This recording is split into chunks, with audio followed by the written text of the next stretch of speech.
Hello, everyone. Thank you very much for joining our webinar. This is Protecting Your Charity with Microsoft Defender XDR and Sentinel. Just before we start, so this webinar is aimed at charities, and I'm joined by Naveed Iqbal, who's the Tech Social Impact Ambassador at Microsoft, and Mark Jones, our Head of Cybersecurity at Chorus. Just before I hand over to them, a little bit of housekeeping. So the webinar will be recorded, and this afternoon the recording and the slides will be sent to everyone. There's also Q&A, so please post any questions that you have in the Q&A. We've left some time at the end for questions, so yes, get them in. I'll pass on over to you, Nav. Thank you very much, Lisa, and thank you everybody for taking the time to join this webinar today. I'm honoured to be here today to share with you more about our efforts to create a positive impact for people and the planet, Tech for Social Impact. And I want to sort of spend a few minutes today just to share our fundamental approach to driving social impact, which is our vision at Tech for Social Impact, TSI, Microsoft. But before I do that, I just want to say that I've probably got one of the best jobs here at Microsoft. I get to work with our partners such as Chorus, but best of all, I get to see some of the really, really good stuff that the non-profits are doing. So a massive, massive thank you to each and every one of you for the really, really good stuff that you're doing in each corner of the globe. So thanks for that. Next slide, please, Liz. So, sorry, the one before, apologies. Thank you. So at Microsoft, we believe that technology is a powerful force for empowering people and organizations, right? We see it every day in our work, whether it's data and AI helping predict malaria outbreaks or humanitarian organizations delivering digital literacy to displaced people. And we truly believe that the success of the non-profit and the NGO sector is critical to how we achieve our mission as a company. But to do this, we must take the benefits of world-class technology accessible and relevant for non-profits, NGOs and IGOs. So as a customer-first, partner-led company, we start with the needs of our customers, and we work with our partners such as Chorus to deliver the best outcomes for each organization. Next slide, please, Lisa. So the world has changed so much in profound and fundamental ways. Now, we've seen the role of technology have a positive impact as we've all tried to survive through this pandemic. The level of technology adoption has rapidly accelerated. Now, as we think about that pace of transformation, we have to understand the consequences of that transformation, as well as what our role in that transformation is. Next slide, please, Lisa.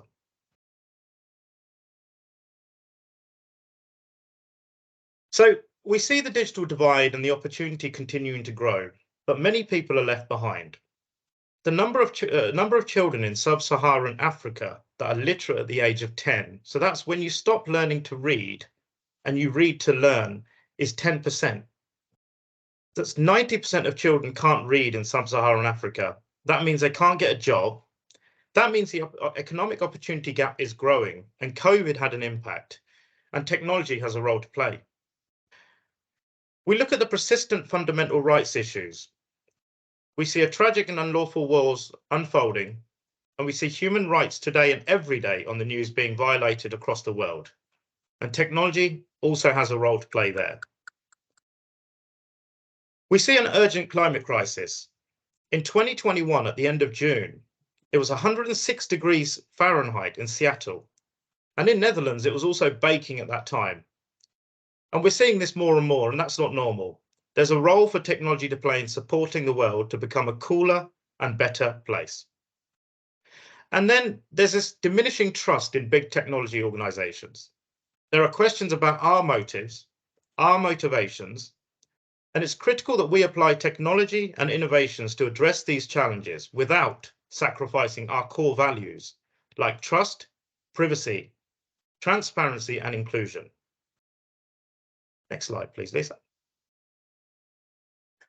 So we realized we needed to evolve and think about a different business model role in supporting societal changes and organizations and non-profits like you guys that serve this purpose. So in 2017, Microsoft Philanthropies brought its contribution efforts together with commercial sales and business development to create Tech for Social Impact. So we created Tech for Social Impact to empower every non-profit and humanitarian organization to accelerate social good. Now, as we work to help everyone achieve more, we are committed to sharing our learnings and reporting our progress across a variety of societal causes, such as affordable housing, digital skilling, and climate change, just to name a few. So just to give you a couple of examples, Microsoft has reduced 21 million metric tons of carbon dioxide equivalents by our top suppliers. So each month, we analyze over 470 billion emails for malware and phishing attempts.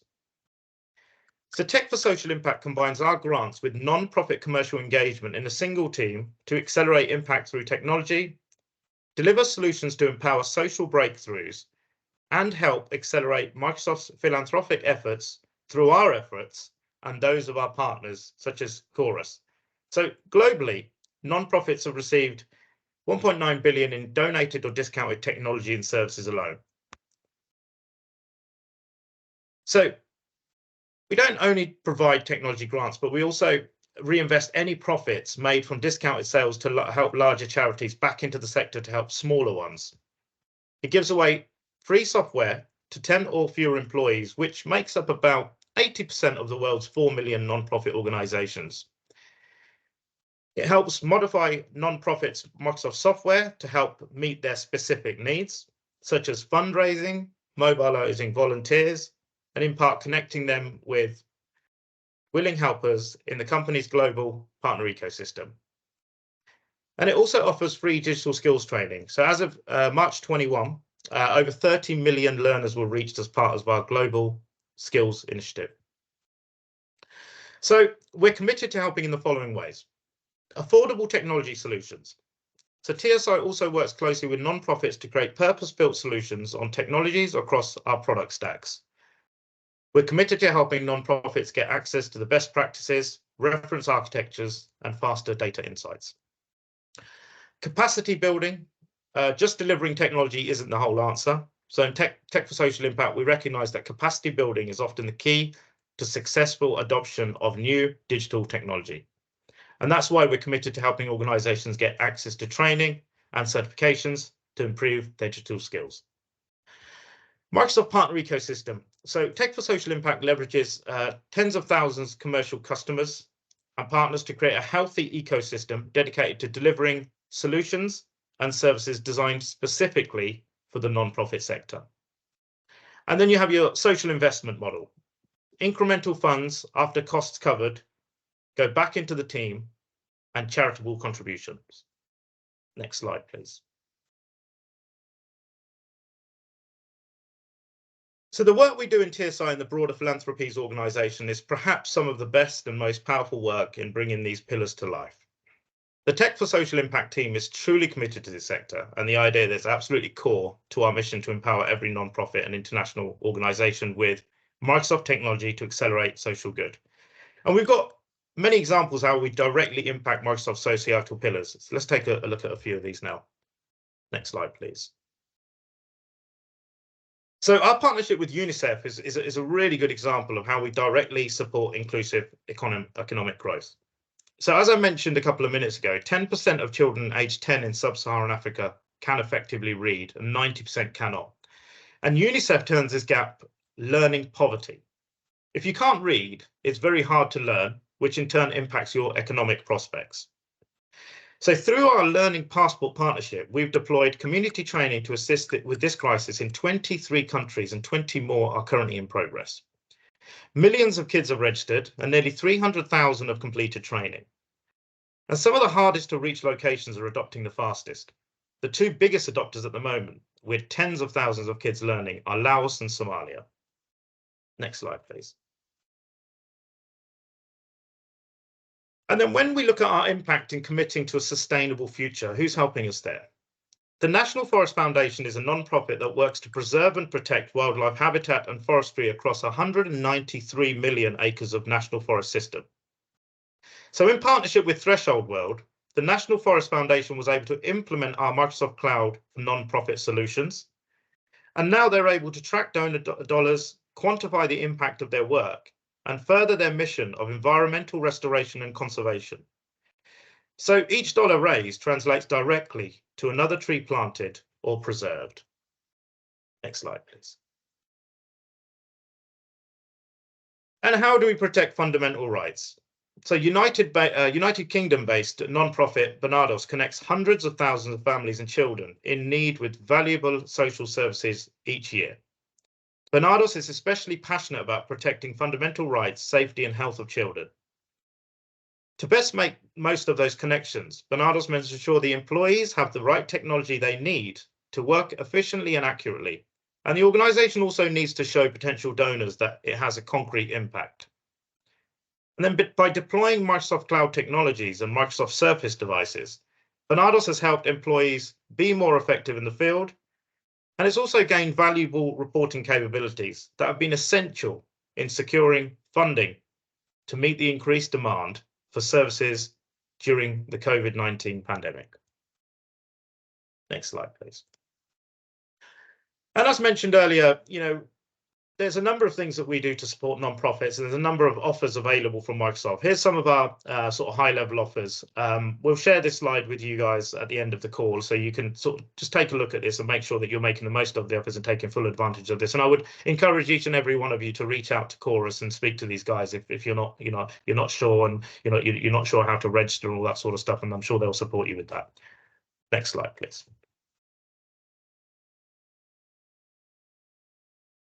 So supporting nonprofits is part of who we are. It's in our DNA. And we've been engaged with charities since 1983 with the inception of our employee giving campaign. But our work has only just begun.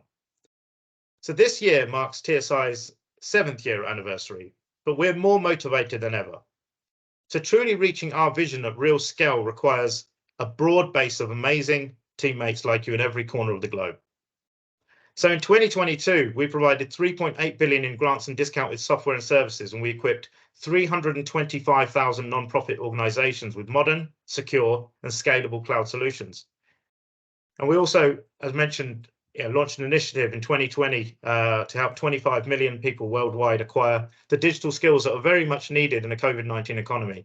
So everything that we do is driven by this deep sense of purpose and timeless values of trust, privacy, transparency and inclusion. Next slide, please.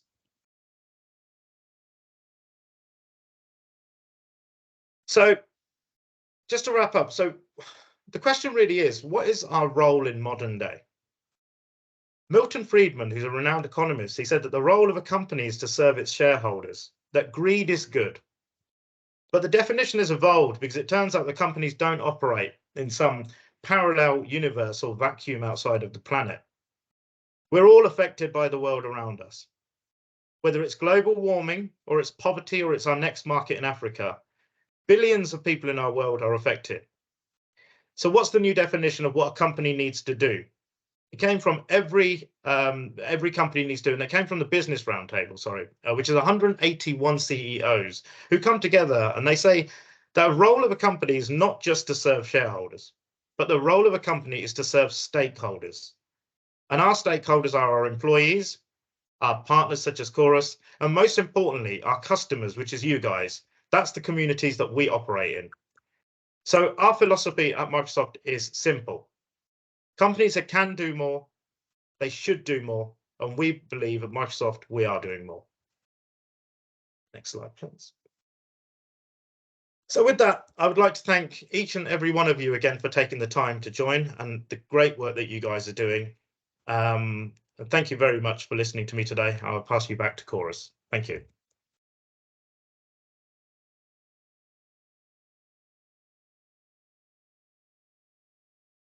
Thanks, David. Great stuff. Hi, everyone. My name is Mark Jones, and I'm head of cybersecurity at Chorus. I've worked at Chorus for about 8 years, and I'm responsible for our cybersecurity team. So that's really across 3 smaller teams. So we have kind of engineers, we have an analyst team who work on our 24/7 security services, and we do a host of auditing and professional services to improve companies' security posture. And today we're going to talk about what cybersecurity challenges do charities face, what are the most common cybersecurity attacks your users are likely to face, how you can use Microsoft Security to build your own cybersecurity strategy and to improve your cybersecurity, Some quick wins, some things you can take away from this conversation and immediately start implementing to significantly improve your security posture. And then we'll move on to why you should maybe consider managed detection and response services or extended managed detection and response services.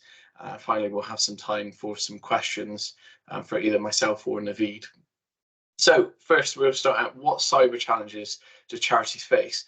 Let's quickly touch on the cyber economy at the moment. You know, we've seen since the dawn of COVID, we've seen cyber attacks greatly rise. We've seen year on year the amount of successful attacks increase. We see things like growing regulation against how you defend your organization from cyber attacks. And we have this kind of perfect storm of attackers getting faster and more successful and increasing the amount of attacks that you're facing.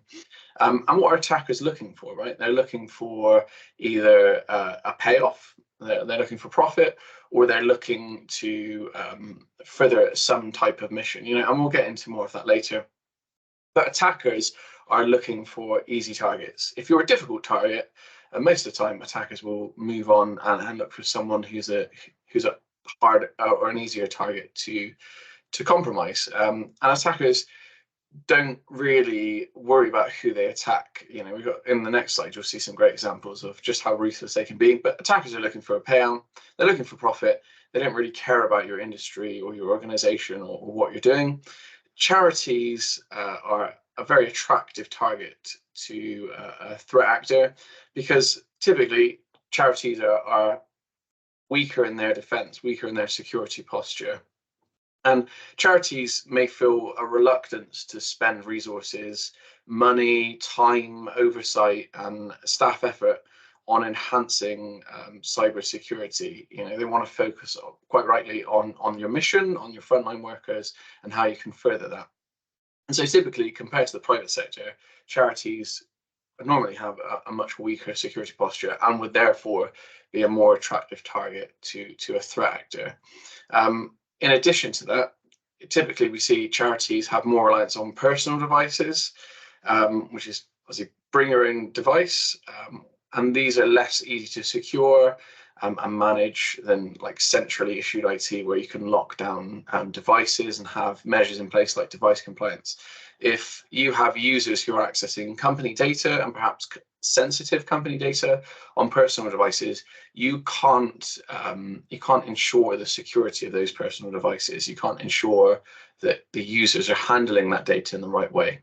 And where we see that without technical measures to stop that data leaving the boundaries of personal devices, you know, we can see misplaced data either through a cyber attack or just through, you know, negligence or users not knowing the right things to do.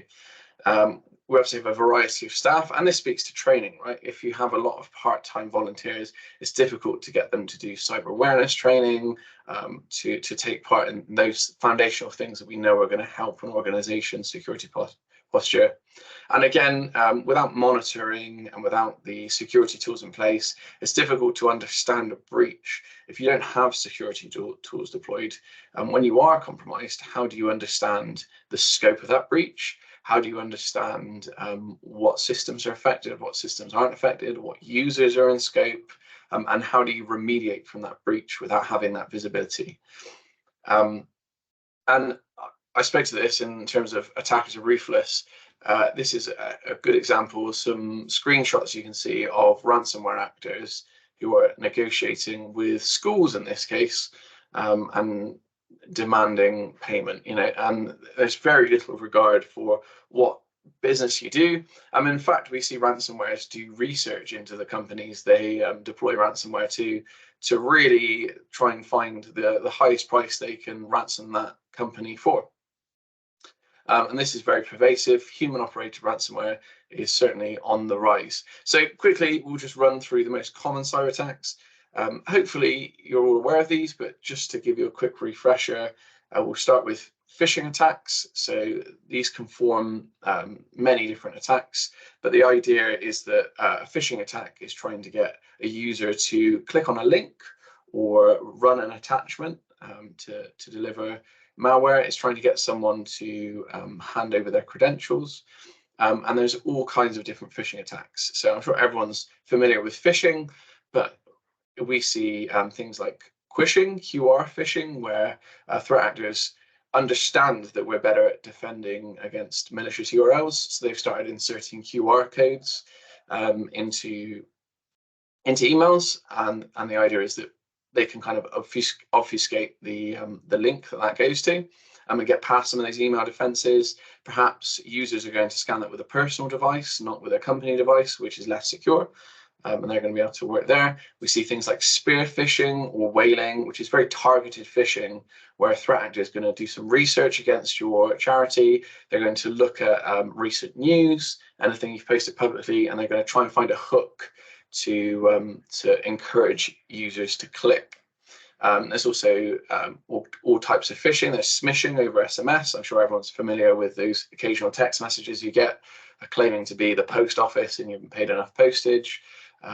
There's also phishing, which is voice phishing, which is common where you have like help desks, or maybe you have IT staff, and you can have someone who poses as an assistant to someone important, and one can request a password reset, or someone can even launch a phishing campaign against someone to just find out more information or get some personal data from an organization. And all of these kind of fall under social engineering. So there's a few techniques in social engineering. I talked about the research a threat actor can do into your organization, trying to find something that's relevant to your company, because they know that will increase the rate of clicks. And also any time that they can figure out some kind of emotional trigger, we know that that's going to increase the amount of clicks they get, or the amount of victims that click through on their social engineering campaign. There are all types of social engineering techniques, and this is really where you should spend the most time in making your users aware of social engineering techniques. All of the technical attacks on this page really talk to or require some human level trickery at some point, and that falls under social engineering. So there's things like baiting, where attackers are going to offer something in return, and that might be, I send a phishing email that claims to be sharing a payroll file or a bonus file, and curiosity gets the better of users, and they're more likely to click on that than just a generic email. And it might be tailgating, so I could just hang around outside of a sensitive area in your office, or perhaps your office, and just follow someone in. And we know, the research tells us that very few people are going to challenge that person, and there's been incidents where we've seen pen testers be able to walk into the server rooms of certain organizations unchallenged, just by following people, essentially. We move on to ransomware. I've already nodded to ransomware. Ransomware is the idea that we can get access to your company data, your devices, your servers, and we can encrypt everything in sight, and then ransom you for the decryption key. Typically, this is linked with, we'll try and destroy your backups, and we'll try and make it very difficult for you to recover. And that's the example we saw on the last slide. And we have password attacks, which is where people are trying to guess credentials or trying to get credentials from users. And we see a lot of reuse of passwords. So if a password is the only thing securing your users' accounts, then typically the best way to get into that user's account isn't necessarily to guess that user's password or phish that user. Sometimes it can just be looking for other breaches where that user maybe uses a personal account somewhere else, that on a site that's been breached. There's a really high likelihood that your user's reusing that password for their work account, right? And I can just find that password from a previous breach and try that. And that has a fairly high rate of success. These days, we see a huge increase in adversary in the middle attacks, and this is around token theft or token replay. So even if you have perhaps MFA on your accounts, but you maybe don't lock down the devices, there are some phishing toolkits that can steal the cookies that define that MFA authorization, and I can import them into another browser and log in as that user, right? We have denial of server, which is where we can deny access to a website by hammering it with requests. Maybe we can deny access to like a critical system in your business by hammering it with requests. We have zero-day exploits. So these are things, unknown malware or unknown attacks that we're not aware of that we need to respond to very quickly. And insider threats, which is people internal to your organization who are working maliciously, trying to steal data or exfiltrate data from your organization, which they shouldn't be doing. And then we'll talk about the anatomy of an attack. And this is really the idea that although there's a multitude of different attacks, and we haven't even talked about all the different attacks, just the most common ones, but no matter what the attack is, an attacker is broadly going to execute or move through the same steps. So here we have preparation, where we're going to do our research, and we're going to look at what we can attack. And it might be an attempt against some stolen credentials, it might be a phishing email that's targeted to your business or a certain employee in your business. It might be attacking a flaw in your website or an external facing vulnerability. Increasingly, we see IoT devices attacked, things like multifunction printers or CCTV cameras, all can technically be compromised. We get to the stage where we compromise a device, we compromise a user account, and there's going to be this phase of lateral movement or a network traversal where an attacker is looking for a privileged attack, a privileged account, should I say. They're looking to move into other computers, other servers, and gain something called domain dominance, which is when they get the highest level of privilege in your network, and they can execute or complete whatever they're trying to do. And that could be disruption, that could just be destroying your backups, encrypting your servers. Sometimes it can be they deploy crypto mining software to all your resources. Sometimes if you use the cloud, then get access to a cloud account and spawn very expensive resources to do crypto mining. And then obviously we have things like ransomware, extortion, we have things like stealing data, etc., etc. And the idea is that in defense, we need to have a really good view over this whole chain. So we need to be able to see all aspects of this chain to understand the scope of a breach. And then if we talk about Microsoft security, so how does Microsoft security fit into this? Well, Microsoft security is included in many of the licenses that you'll be used to if you already use Microsoft. And Microsoft have quickly, in the last 5 years or so, become really world leaders. They're in Forrester and Gartner Magic Quadrants over a multitude of different security solutions. They have obviously one of the largest clouds in the world, so they have access to unmatched telemetry. I think the number at the moment is they synthesize 65 trillion signals per day from a security context. Identities that are in the cloud are constantly compromised, or attempts to compromise them are carried out. Microsoft have really good visibility into that. And they have a huge team that are responsible for threat intelligence and tracking threat actors. And all of that intelligence, all of that telemetry is fed into those products, which makes them very effective and very good. Not to mention, most companies are already using some kind of Microsoft tools. So you might be using Exchange Online, you might be using SharePoint Online, you might be using OneDrive for your users, and Microsoft Security can integrate with those tools very effectively. They're constantly pushing these things forward. Just in the last year, we've seen them introduce new things to some of the core products in the Defender stack. They've introduced like honey tokens or deception techniques, and there's a whole wealth of features that you can take advantage of. There's also some Microsoft discounted licensing and non-profit grants available. And I think Naveed kind of talked about there's a whole wealth of them, not just the ones we've included on this slide, but specifically he mentioned the Azure credits and the $2,000 sponsorship that you can get in Azure. And the Microsoft 365 Business Premium licensing, which contains a multitude of security tools. There are things like data loss prevention. There are things like Defender for Business, which is like an antivirus or an endpoint detection and response tool you can deploy to all your endpoints and servers. If we move on to the next slide, please, Lisa. Thank you. And we have really good visibility across the entire stack. So we talked about the anatomy of an attack, and we talked about the stages an attacker will move through. And we have really good end-to-end coverage with the Microsoft security tools. So historically, a lot of companies have maybe a different antivirus, maybe different IDS tools, maybe they use something different for email filtering, and they have point solutions all over the place, which makes it very difficult to correlate across all of those different sources and figure out the true story of what's happened.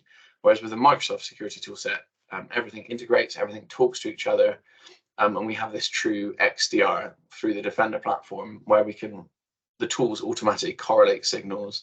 They move alerts from multiple products into one incident that tells you the whole attacker story, from the initial access all the way to execution. And then we have the zero trust architecture. So traditionally we had this castle and moat methodology where we would secure everything, and we'd secure the perimeter, and we keep everything in our network open, and you had to be in the network to do anything. It's really difficult to work that way these days, and also there's a big flaw in that approach, which is email, right? No matter how much you try and close your network, email's always going to be a way in that's available to anyone, right? So now we work in a different way, and we work in line with the zero trust architecture, and this is across multiple pillars that we should defend, and this is where our efforts are best placed. So we have securing identities and access, and this is covered by Intune and Entra. We have infrastructure and development, which is covered by Defender and Azure to a certain extent. We have IoT and OT, which, even if you think your organization doesn't have IoT, I can guarantee there probably is some IoT if you have CCTV, if you have printers, even things like switches and networking equipment would count as IoT, and those things can be compromised.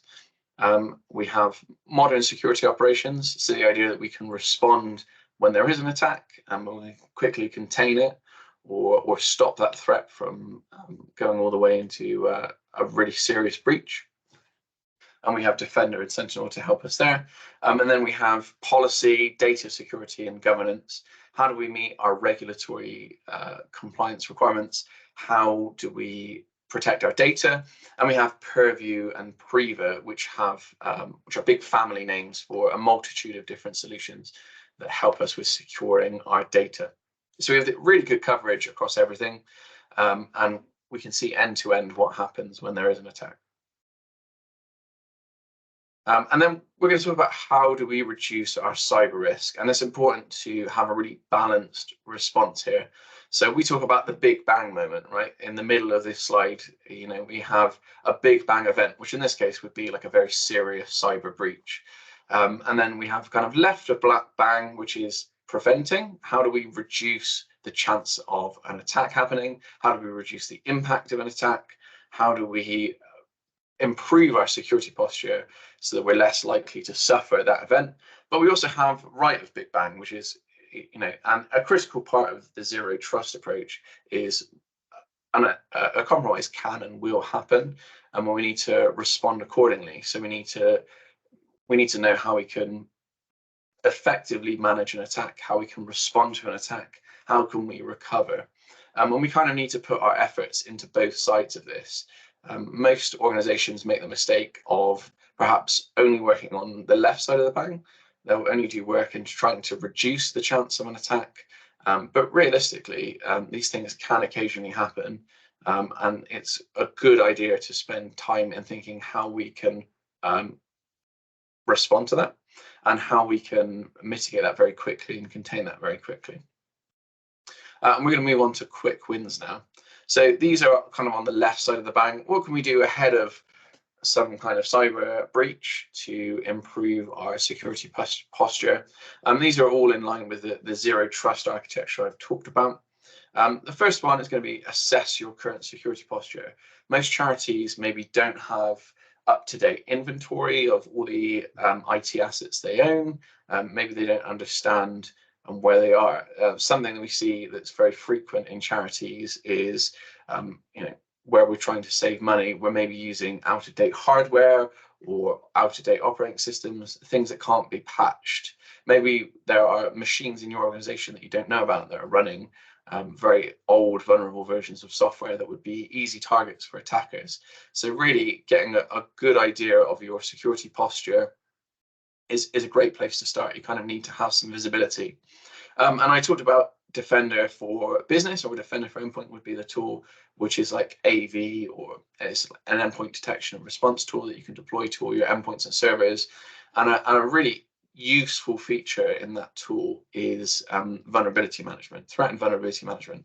So you can deploy that tool and you can see exactly the patching levels on each of your machines. You can see where you have critical vulnerabilities, and you can see where you have critical vulnerabilities where exploits exist, or exploits are in tools that attackers have access to. And that can give you like a really good place to start in terms of patching and understanding your security posture. And another really good thing that the Defender for Business tool does is network scans. So you can find other devices on your network that you might not be aware of that can be onboarded, or perhaps they're non-Microsoft machines or servers or network infrastructure, and it can give you kind of vulnerability information about those assets as well. Next is implementing MFA, and that's multi-factor authentication. The best way to do that is through something like the Microsoft Authenticator app, and that will reduce the amount of identity attacks that you can fall victim to significantly. And MFA is one of the biggest improvements you can make to your cybersecurity posture if you don't have it. Identity attacks are pervasive. If you have resources in the cloud, then obviously you can access them typically from anywhere. And MFA is a really key defense. We're not just going to trust usernames and passwords, we're also going to ask users to give us their second factor to prove it's them. And this is another useful measure, because when we're not sure if a user has been compromised, we can reinforce MFA and get them to prove that they're them, as an additional step to verify that user. And from the Digital Defense Report, we know that basic hygiene prevents from 99% of attacks, and this is implementing MFA. This is blocking legacy authentication, so protocols like IMAP and SMTP, which are more difficult to defend, have flaws in them. We know that we can ask users to implement complex, unique passwords they're not reusing elsewhere. It's going to help. We know that user awareness is also foundational in basic security. We've talked about visibility of your assets. We've talked about patch management and the importance of keeping up to date. This is another fundamental step to cybersecurity, which is easy to say but difficult to do. And patch management is something that's typically quite hard to start. You need to have a good view of your assets, and you need to put some steps in place to make sure you're doing patch management. Cyber Essentials is probably a really good framework to align to measure how well you're doing in patching. And Cyber Essentials requires you to patch critical and high vulnerabilities within 14 days of a patch being released. And that's probably the most effective way of patching or getting some bang for your buck when you start into patch management. Carrying out user awareness training is really important, and there's actually free user awareness training on like the NCSC websites, which is very good. And you can ask your users to go through that training, make sure they are aware of the most common cyber attacks and things to watch out for. There's also things you can do through the Microsoft security stack. So the email-based protection in the Defender XDR stack is something called Defender for Office 365. And you can use this to carry out phishing simulations. So you can actually trigger tests for your users, and you can monitor the click-through rate. So you can model multiple different attacks, send them to your users, and measure how many users click through or give away their credentials or run an attachment in a phishing email. And we can use that not as a witch hunt, but as a way to measure how we're doing in terms of user awareness. And we can see hopefully that number come down over time as users become more aware of these attacks. There's also mobile application management, which is a feature in Intune, which is really useful in securing BYOD devices, and certainly worth looking at. It's the idea that we don't have to manage the entire device to put some restrictions in place on company applications. So we do have users who are using their phones, maybe with their email on, or they have access to OneDrive through their phone, which is their personal phone, or maybe a personal computer. We can put restrictions in place either through something called conditional access, which is part of that business premium license and above, or we can put mobile application management in place, and we can stop people moving data from outside of those company apps. We can stop people, when they access company data on devices, from being able to print out information, from being able to copy files, from being able to move your company data outside the boundaries of your organization. Next, we have attaining Cyber Essentials. I think this is a really worthwhile cause. Cyber Essentials is a really good kind of baseline framework to align yourself to. It's provided through the IASME consortium. Chorus can help you attain that. It basically requires you proving that you have some certain cybersecurity standards in place, that you're doing patch management, that you have inventory, that you are taking basic security measures, and cybersecurity is taken seriously in your organization.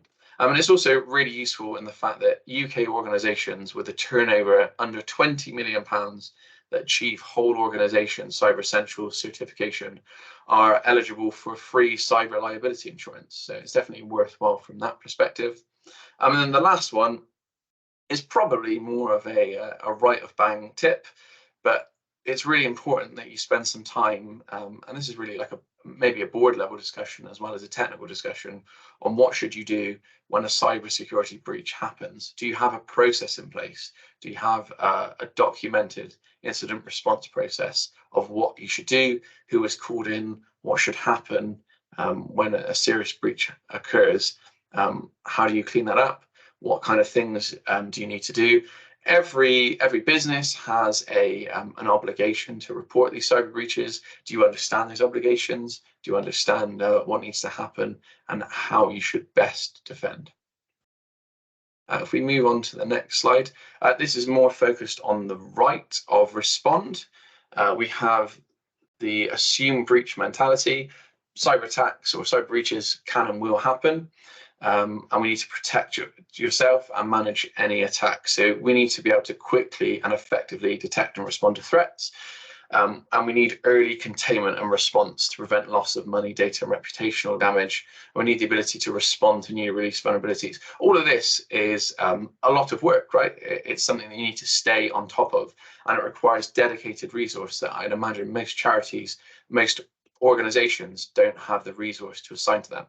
Not only that, but IT and cybersecurity are different disciplines, and what's important to a cybersecurity professional is going to be different to an IT professional. IT is going to focus on availability, making sure things work and they stay up, where cybersecurity is going to make sure things are working securely, and they're more focused on the confidentiality and integrity of your business and the data within your business. Let's also talk about some of the key stats here, right? So when we talk about early containment, how fast does that need to be?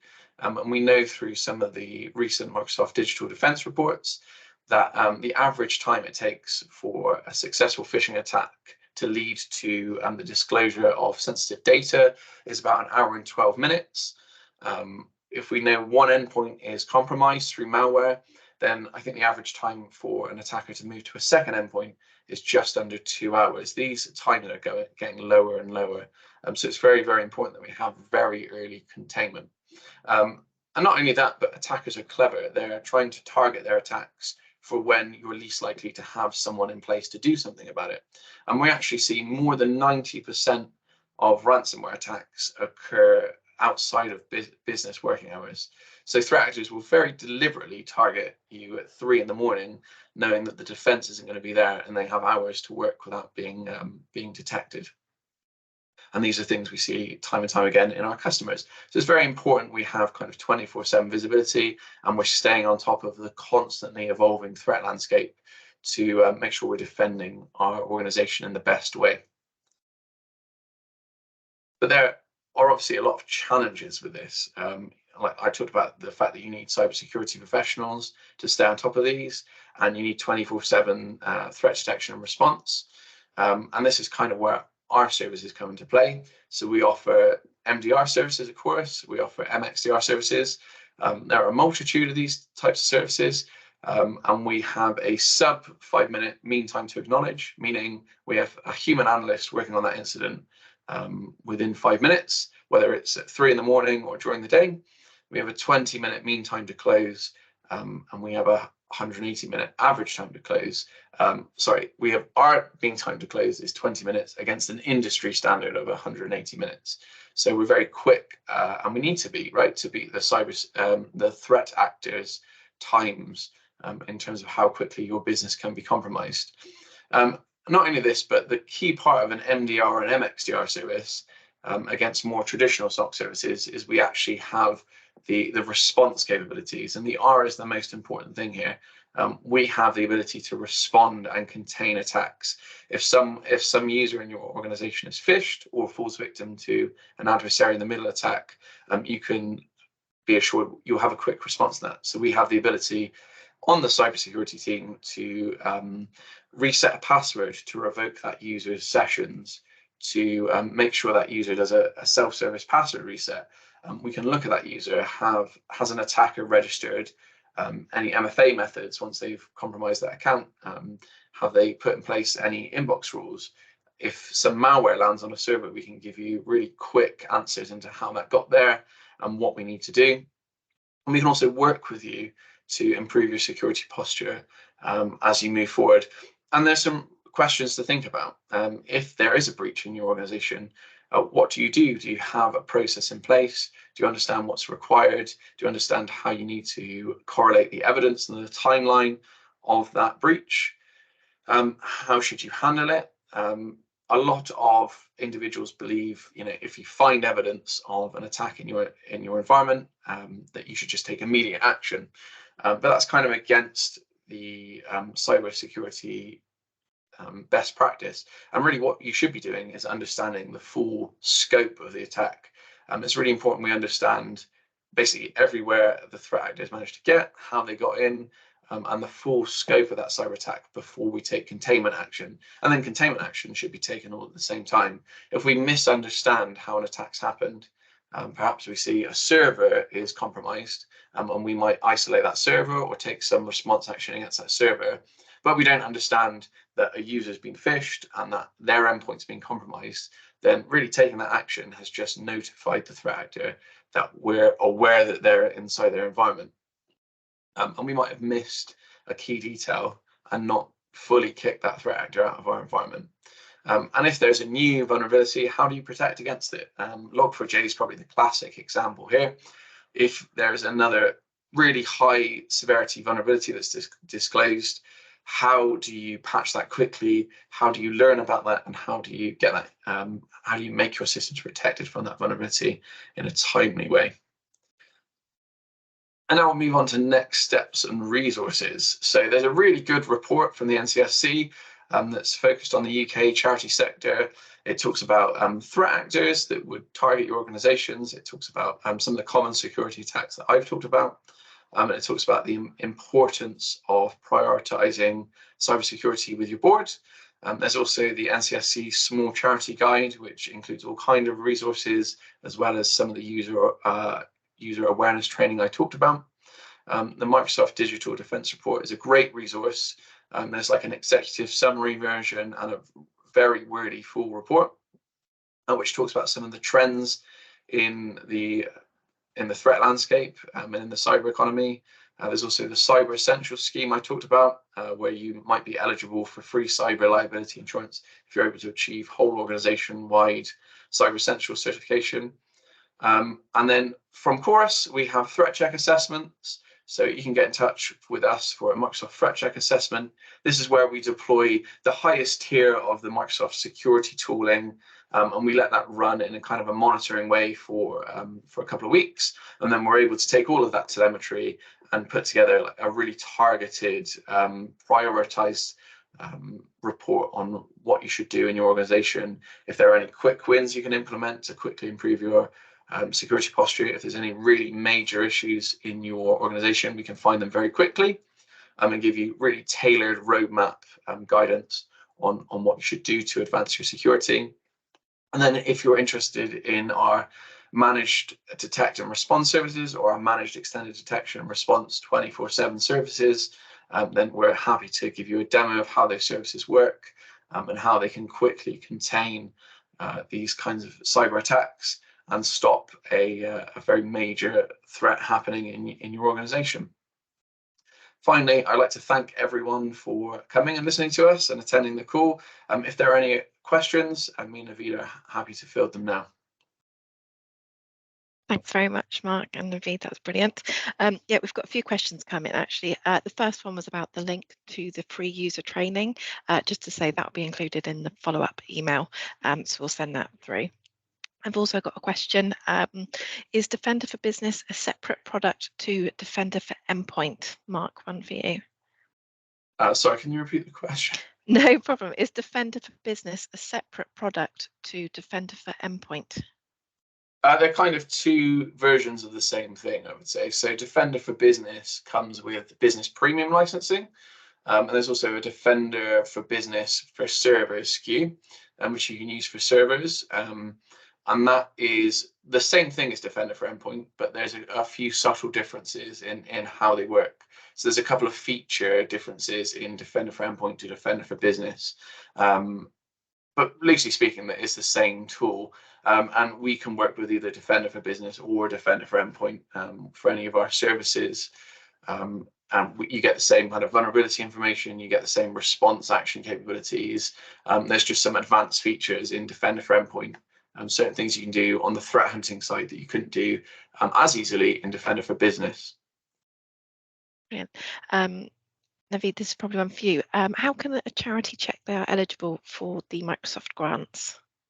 Okay, so there's a couple of ways of doing that. So we've just launched, I say just launched, it's probably been probably a couple of months now. We've got a new experience in terms of eligibility criteria. So there's an eligibility checker, and then there's a way of applying for eligibility. I'll put the link actually now in the chat.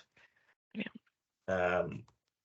If you just click on that, it's quite self-explanatory. You apply to become a non-profit, sort of 3 or 4 days. You should get a response to say you've been approved or not, and then you'll have a non-profit tenant set up. If there's any issues or any sort of hold up, which there may be sometimes, they may ask for some fundraising evidence, dependent if you have a charity number or not. That then comes through to myself, and I can get that escalated and pushed through. But you'll always talk to Chorus, and they can sort of liaise with me directly to get that sorted for you guys. So it's a pretty straightforward process. Brilliant, thank you. I've got one. It kind of touches upon what you were just talking about, Mark. But for a response service, what Microsoft licensing level do you need? I think we need at least, well, the core requirement for any of our services is minimum Defender for Business. So if you have business premium licensing, that's absolutely fine. You get Defender for Business there. If you have higher tiers of licensing, that's also fine. We can work with Defender for Endpoint as well. The only real requirement is that you have that deployed throughout your organization, across your endpoints and servers, which is something we can help you with if you're interested. Brilliant. I've got one other one. How do you measure how well you're doing for your security? I think the way we would do it with organizations is we look at some of the metrics we're able to get through those tools. And a lot of these products have secure scores. So there's like overall secure scores, Microsoft secure scores you can find. There's also specific secure scores for various things. There's like device exposure scores, there's identity secure scores. And keeping track of these is a really good way to monitor how well you're doing. And also through these secure scores, you can often get really good advice on how you can improve them and controls you can put in place to up your secure scores. And you can also see how your organization is doing secure score wise against other businesses, which is just a really good way to measure how well you're doing. And if I go back to the first kind of slide I talked about, I was talking about making yourself a harder target than other businesses. Is a really good way to make sure that you're becoming a more secure target than other targets. So a cyber attacker is going to move on. Brilliant. There's one I can actually answer in the chat. How can we apply for a demo of your XDR capability? So you can email us at hello@chorus.co.uk, but I will this afternoon be sharing the slides with resources, links, any of the thing that we've mentioned that people have called out for. And if you just reply to that, I can get that set up for you. Just to from my part, just to say, if you guys, the non-profit sector, if you're not sure if you're currently registered for a non-profit with us, because you're eligible to take advantage of these offers straight off the bat, right? So I would encourage you to take advantage of those offers. So if you're not sure if you're registered, liaise with Chorus. They can liaise with me direct, and we can let them know whether or not you are registered. Because it may be that you are registered, or somebody previously registered you guys and you're not aware of it. So we can give you that insight. And if you're not registered, we can get you registered as well. Brilliant, thank you. I think that's it for questions. But like I said, if anyone does have any other questions, just reply to the email that I'll send out later today with all the resources, and I can get either Mark or Naveed to answer those. So yeah, thank you everyone for attending. Hope you found this useful, and thank you Mark and Naveed for a great session. No problem. Thanks everyone. Thanks everyone. Thank Cheers. you. Bye-bye. Bye. Bye.